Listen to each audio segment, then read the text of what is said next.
గురుడే దైవం మనసు గురుడే దైవం మనసు గుర్తించి బుధులెల్లా సర్వశాస్త్రములలో సాటినారో.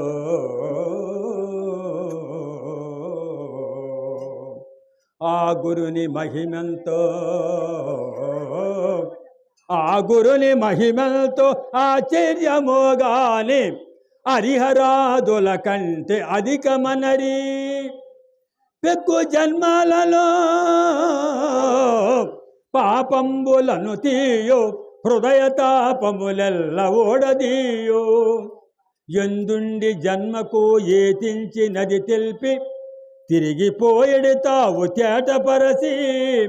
నిక్కమన్నదేమిటో నిరుకపరసి పారమార్థిక సత్యంబు బయలుపరసి. సత్యగుణరూపుడైనట్టి శ్రీ సద్గురుండు ఆ